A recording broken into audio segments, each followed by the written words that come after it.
બનાસકાંઠામાં કાનૂની જાગૃતિનો નવો અધ્યાય. છેવાડાના માનવી સુધી પહોંચશે મલ્ટી યુટિલિટી વ્હીકલ. NALSA દ્વારા બનાસકાંઠાને અત્યાધુનિક MUV વાહનની ભેટ. ગામડે ગામડે મફત કાનૂની સહાયનો થશે પ્રસાર. National legal services authority new Delhi દ્વારા ગુજરાત રાજ્ય કાનૂની સેવા સત્તા મંડળ અમદાવાદને ફાળવવામાં આવેલ ખાસ મલ્ટી યુટિલિટી વ્હીકલ હવે બનાસકાંઠા જિલ્લામાં કાનૂની જાગૃતિનો સંદેશ વહેતો કરશે.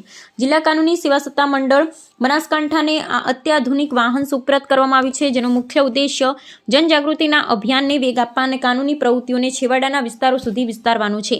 આ પ્રસાર વાહન ખાસ કરી જિલ્લાની અંતરિયાળ અને દુર્ગમ ગ્રામ્ય વિસ્તારોમાં વસતા નાગરિકો માટે આશીર્વાદરૂપ સાબિત થશે. આ વાહનના માધ્યમથી લોકોને તેમના પાયાના કાનૂની અધિકારો, સરકારની મફત કાનૂની સહાયની વિવિધ યોજનાઓ અને લોક અદાલતના ફાયદાઓ વિશે સ્થળ પર જ વિગતવાર માહિતી, માર્ગદર્શન પૂરું પાડવામાં આવશે. આ વાહન આધુનિક પ્રસાર સુવિધાઓથી સજ્જ હોવાથી ફિલ્ડમાં કાનૂની જાગૃતિ શિબિરનું આયોજન વધુ અસરકારક અને પરિણામલક્ષી બનશે. ગુજરાત રાજ્ય કાનૂની સેવા સત્તા મંડળના માનનીય સચિવ શ્રીના માર્ગદર્શન હેઠળ આગામી દિવસોમાં વાહન જિલ્લાના વિવિધ તાલુકાઓમાં ભ્રમણ કરશે.